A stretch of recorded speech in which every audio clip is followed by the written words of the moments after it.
সুপ্রিয় শিক্ষার্থীরা, আসসালামু আলাইকুম। রাষ্ট্রবিজ্ঞানের আজকের ক্লাসে তোমাদের স্বাগত জানাই। প্রিয় শিক্ষার্থীরা, বই খাতা কলম নিয়ে প্রস্তুত হয়ে যাও। প্রয়োজনীয় তথ্যগুলো যাতে বইতে দাগিয়ে নিতে পারো এবং খাতায় লিখে নিতে পারো। তোমাদের সাথে আছি আমি হাসিনা আফরোজ, সহকারী অধ্যাপক, রাষ্ট্রবিজ্ঞান বিভাগ, মাইলস্টোন কলেজ।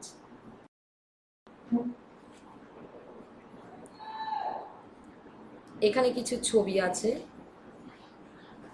বিশেষ খাদ্য উপাদান সমৃদ্ধ খাবারের ছবি রয়েছে এখানে। একটু মনোযোগ দিয়ে দেখো। বলতে পারো আজকে আমাদের আলোচ্য বিষয় কি? আমার মনে হয় অনেকেই বুঝতে পেরেছো আজকে আমাদের আলোচ্য বিষয় কি। চলো তাহলে দেখা যাক।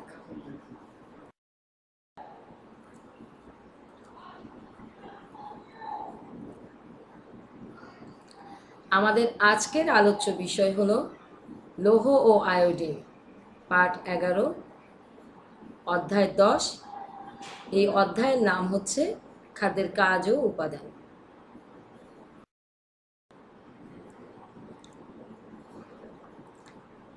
আজকের পাঠ থেকে আমরা যা যা শিখব চলো দেখে নেওয়া যাক।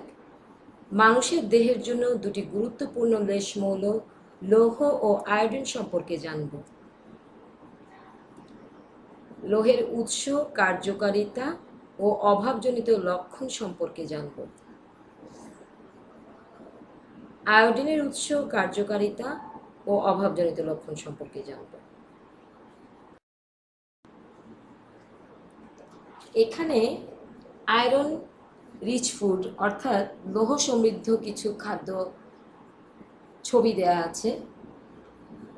চলো লৌহের সম্পর্কে আমরা একটু জেনে নেই। মানুষের দেহের জন্য একটি অত্যন্ত গুরুত্বপূর্ণ লেশ মৌল হচ্ছে লৌহ। এখন প্রশ্ন আসতে পারে, লেশ মৌল কি?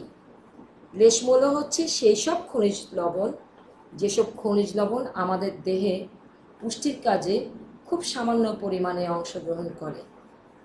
সামান্য হলে কি হবে?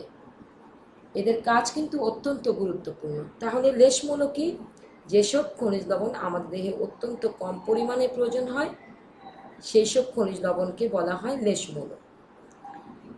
এই লেশ মৌলগুলোর মধ্যে একটি অত্যন্ত গুরুত্বপূর্ণ লেশ মৌল হচ্ছে লৌহ। একজন প্রাপ্তবয়স্ক ব্যক্তির দেহে 3 থেকে 5 গ্রাম লৌহ থাকে। এই বাক্যটি তোমাদের বইতে একটু আন্ডারলাইন করো। এখান থেকে জ্ঞানমূলক প্রশ্ন হতে পারে, একজন প্রাপ্তবয়স্ক ব্যক্তির দেহে কত গ্রাম লৌহ থাকে? মোট লৌহের অর্থাৎ আমাদের দেহে যে পরিমাণ লৌহ থাকে সেই মোট লৌহের 2/3 অর্থাৎ 65% লৌহ রক্তের হিমোগ্লোবিনের অণুতে থাকে, যা আর 5% থাকে হচ্ছে পেশিতে এবং দেহের অন্যান্য অংশে, বাকি অংশটুকু থাকে।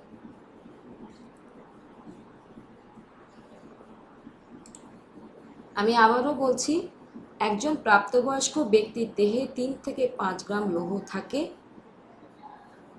এই লৌহের 2/3 বা 65% লৌহ রক্তের হিমোগ্লোবিন অণুতে বর্তমান থাকে, প্রায় 5% পেশিতে থাকে এবং বাকি অংশ থাকে আমাদের হাড়ে এবং যকৃতে। আসলে দেখে নিই লৌহের উৎসসমূহ, অর্থাৎ আমরা কি কি খাবো লৌহ পেতে হলে। যকৃৎ, বৃক্ক, হৃৎপিণ্ডে লৌহ থাকে। দুধে সামান্য পরিমাণে লৌহ পাওয়া যায়। এগুলো হচ্ছে প্রাণীজ উৎস। কিছু উদ্ভিজ উৎস রয়েছে, সবুজ শাকসবজি, ডাল, শস্য, আপেল, গুড়, শুকনো ফলে যথেষ্ট পরিমাণে লৌহ থাকে। এবার আসো দেখি লৌহ আমাদের দেহে কি কাজ করে, অর্থাৎ লৌহের কার্যকারিতা। রক্তের হিমোগ্লোবিন তৈরির জন্য লৌহ প্রয়োজন। কিছু কিছু এনজাইমের কাজে লৌহ সহায়তা করে। জীবিত প্রাণী কোষের শ্বসনের জন্য অপরিহার্য একটি উপাদান হচ্ছে লৌহ।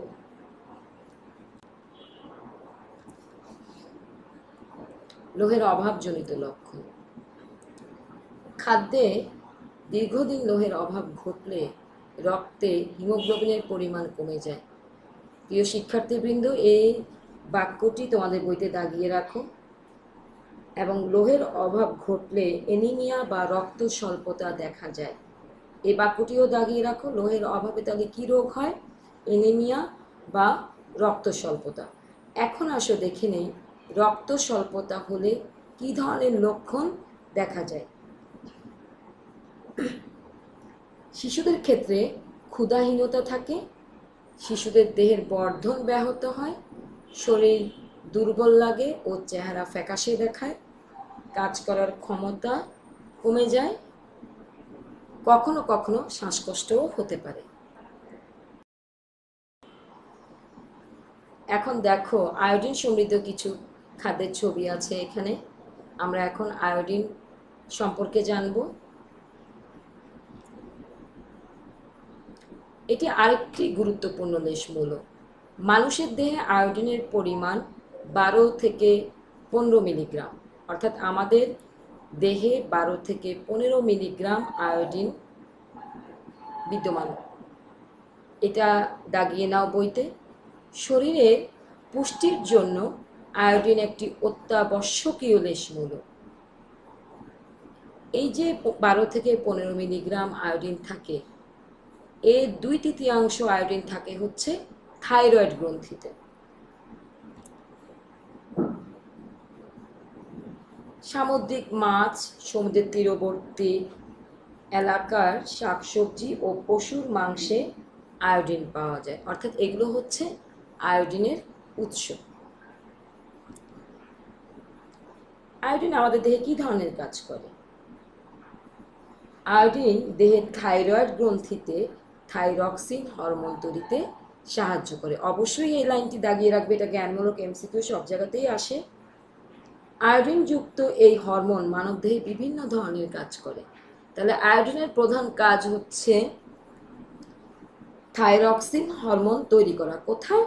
থাইরয়েড গ্রন্থিতে। আর এই থাইরক্সিন হরমোন আমাদের দেহে বিভিন্ন ধরনের কাজ করে এবং এই হরমোন হচ্ছে আয়োডিনযুক্ত। শিশুর দেহের স্বাভাবিক বর্ধনের জন্য এটা প্রয়োজন।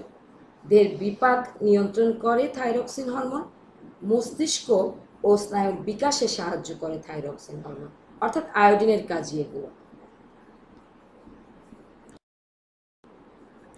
এবারে আসো আয়োডিনের অভাবে কি কি রোগ হতে পারে আমরা একটু দেখে নিই।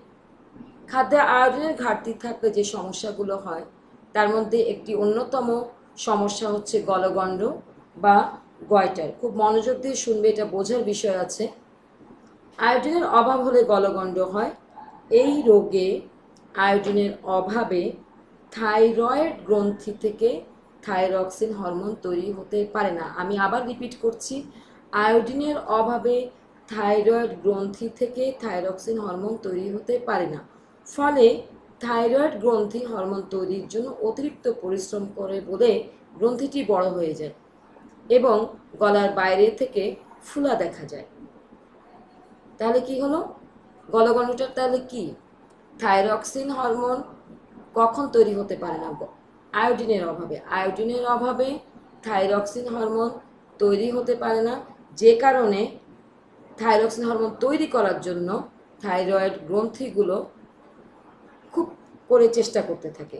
এই চেষ্টার ফলে বা অতিরিক্ত পরিশ্রম করার ফলে থাইরয়েড গ্রন্থিগুলো বড় হয়ে যায় এবং গলার বাইরে থেকে ফোলা দেখা যায়। এইটাই হচ্ছে গলগণ্ড বা গয়টার। এই রোগে বুদ্ধি ও চলনশক্তি হ্রাস পায়, মানসিক অক্ষমতা দেখা যায়, তোতলামি, মাংসপেশির সংকোচন, স্নায়বিক দুর্বলতা, এই লক্ষণগুলো প্রকাশ পায় গলগণ্ডের ক্ষেত্রে। ছবি দেখো এখানে গলগণ্ডের একটি গলগণ্ডের ঠিক না, গলগণ্ডে আক্রান্ত একজন মহিলার ছবি এখানে দেয়া আছে। এখন আসো আরেকটি রোগের নাম শুনি, হাইপোথাইরয়েডিজম। এটা গলগণ্ডের মতনই আরেকটা সমস্যা, তবে সেম কথা না।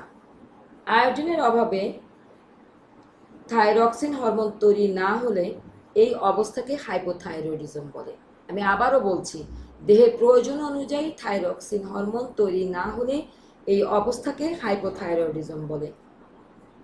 দেখো, তফাৎটা একটু বোঝো, পার্থক্যটা একটু বোঝার চেষ্টা করো। গলগণ্ড হচ্ছে যখন গ্রন্থিটা ফুলে যায় অতিরিক্ত পরিশ্রমের ফলে, গলার বাইরে থেকে ফোলা দেখা যায়, সেটা হচ্ছে গলগণ্ড।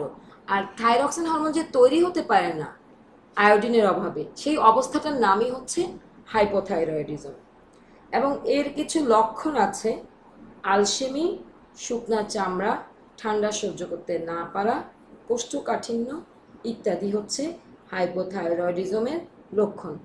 এর প্রভাবে ছোট শিশুরা মানসিক প্রতিবন্ধীতে পরিণত হয়।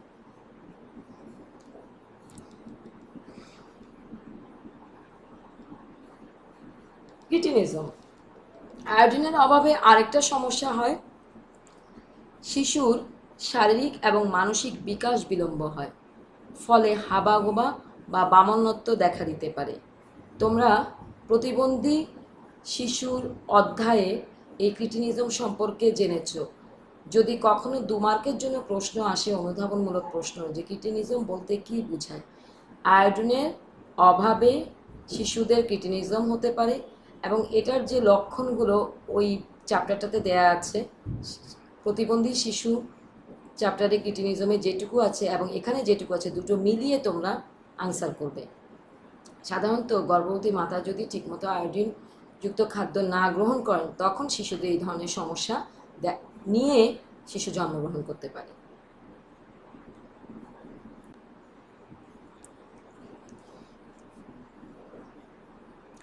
এবারে আসো দেখে নেই আমাদের শ্রেণীর কাজ। আমরা এতক্ষণ যা যা পড়লাম আশা করি সবাই বুঝতে পেরেছ। একজন প্রাপ্তবয়স্ক ব্যক্তির দেহে কত গ্রাম লৌহ থাকে একটু আগে আমরা পড়েছি। কত গ্রাম লৌহ থাকে? 3 থেকে 5 গ্রাম লৌহ থাকে। এরপরে আসো দেখি, খাদ্যে দীর্ঘদিন লৌহের অভাব ঘটলে কোন রোগ হয়? রক্ত স্বল্পতা বা অ্যানিমিয়া রোগ হয়। এরপরের প্রশ্ন, মানুষের দেহে কত মিলিগ্রাম আয়োডিন থাকে? মানুষের দেহে 12 থেকে 15 মিলিগ্রাম আয়োডিন থাকে। তোমাদের বইতে সম্ভবত এটা ভুল দেয়া আছে, মিলিয়াম লেখা আছে, তোমরা ওখানে মিলিগ্রাম লিখে নেবে। মানুষের দেহে কত মিলিগ্রাম আয়োডিন থাকে? 12 থেকে 15 মিলিগ্রাম। এর পরের প্রশ্ন হচ্ছে, আয়োডিনের অভাবে কি কি রোগ হয়? আমরা একটু আগেই পড়ে আসলাম, আয়োডিনের অভাবে গলগণ্ড বা গয়টা, হাইপোথাইরয়েডিজম এবং ক্রিটিনিজম রোগ হয়। আয়োডিন দেহের থাইরয়েড গ্রন্থিতে কোন হরমোন তৈরিতে সাহায্য করে? আয়োডিন দেহের থাইরয়েড গ্রন্থিতে থাইরক্সিন হরমোন তৈরিতে সাহায্য করে। তোমরা এই শ্রেণীর কাজগুলো দেন লিখে ফেলবে এবং হোমওয়ার্ক গ্রুপে পাঠিয়ে দেবে। আশা করি সবাই এই কোশ্চেনগুলো বুঝতে পেরেছ এবং এই টপিকটা অত্যন্ত গুরুত্বপূর্ণ। এবারের অনলাইন এক্সামে এই কোশ্চেনগুলো থাকার সম্ভাবনা রয়েছে। তোমরা মনোযোগ দিয়ে এটা পড়বে এবং ঝটপট শ্রেণীর কাজগুলো করে দেখাও তো দেখি আমাকে। ধৈর্য ধরে আমার ক্লাসটি দেখার জন্য সবাইকে ধন্যবাদ। আল্লাহ হাফেজ।